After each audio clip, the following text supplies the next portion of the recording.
야당 시민사회와 과감한 협치를 해야 합니다. 이것 하나.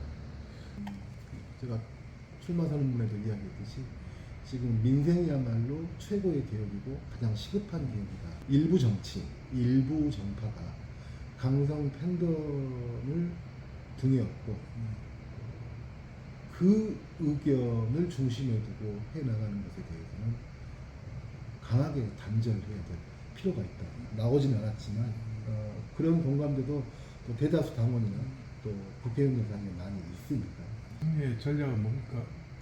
17명이 나오는 것은 좋은 거라고 생각합니다. 처음에는 뭐 흥행 걱정을 했었는데 본격화되는 것은 다음 주 목요일 컷오프를 통해서 8명으로 좁혀지면 본격화되겠지만 아까도 말씀드렸듯이 균형의 문제입니다. 무려 17명의 후보인데 비수도권 지방 후보는 송갑석 저 혼자 유일하다.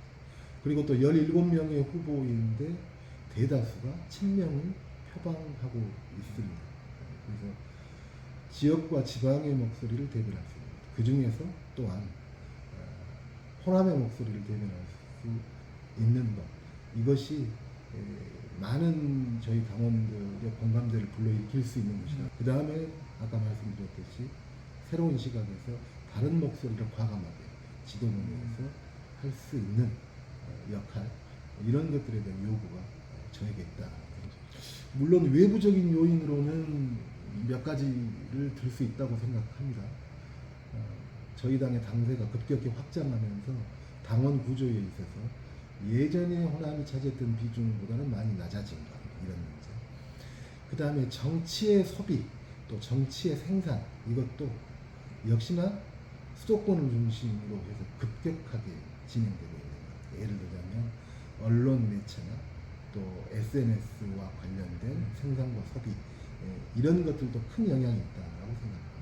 그리고 마지막으로 저희 당을 구성하는 연령층이 양적으로도 확대됐지만 밑으로도 젊은 층이 많이 들어오면서 또한 거기에 발빠르게 대응하지 못하는 문제도 있었고요.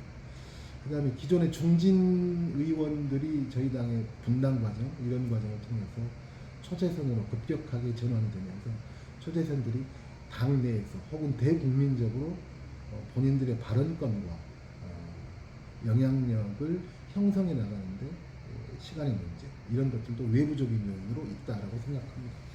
그렇지만 그에 못지않게 큰 것이 저를 포함해서 이제 국회의원으로 대표되는 호남의 국회의원들이 호남의 민심을 부여잡고 그 민심이 대한민국 정치에 어떻게 투영이 되고 대한민국 정치를 어떻게 바꿔나가야 하는지에 대한 처절한 고민과 또 거기에 따르는 솔루션, 이런 것들을 제대로 내놓지 못하는 원인도 어쩌면 가장 크지 않을까 생각합니다. 저는 자연스러운 현상이다라고 생각을 합니다. 80년대에 87년 6월 항쟁을 중심으로 해서 민주화에 기여를 했고, 그 다음에 YS 문민정부를 거쳐서 정권 교체를 하는 과정에서 새로운 피로 정치권에 수혈을 해서 그러한 역할을 수행을 했고, 그 다음에 이제 노무현 또 문재인 정부의 중요한 인적 기반이 됐었던 자기 역할들이 분명히 있었다라고 생각을 합니다.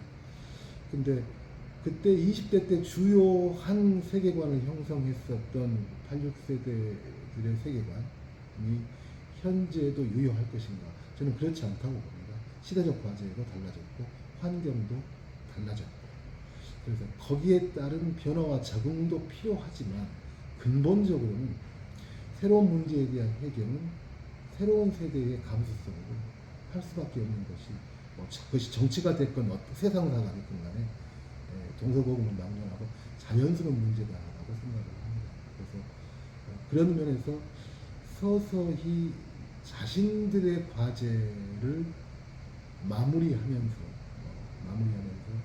후배 세대들에게 원활하게 그것을 연결시켜 가면서 퇴진을 해가야 되는 시점에 저는 왔다라고 생각을 합니다. 그래서 그런 시점에서 저는 마지막으로 비상하게 86세대들이 훨씬 더 시대적 과제에 대한 또 본인들한테 요구된 시대적 과제에 대해서 엄중하고 저는 용감해야 된다고 생각합니다. 그래서 단순히 뭐 선수를 늘리고 정치 생명을 늘리는 것은 이제는 86세대들한테 크게 의미 없는, 현재 시대적 과제는 우리가 알던 세상이 사라져버린 것 아닙니까? 그 다음에 이 자본주의와 세계화가 극단과 극단을 달리면서, 그 다음에 기술 발전이 4차 산업혁명까지 결부되면서 유례없는 양극화와 빈부격차를 우리는 맞이하고 있습니다. 사회에 대한 사람들의 생각과 사는 방식이 다양해짐으로 해서 그동안 우리가 생각해 보지 못했던 젠더 문제를 중심으로 한 여러 갈등과 이슈들이 또 쏟아져 나오고 있는 겁니다. 먼저 지난 대선의 패배가 저한테는 가장 뼈아픕니다.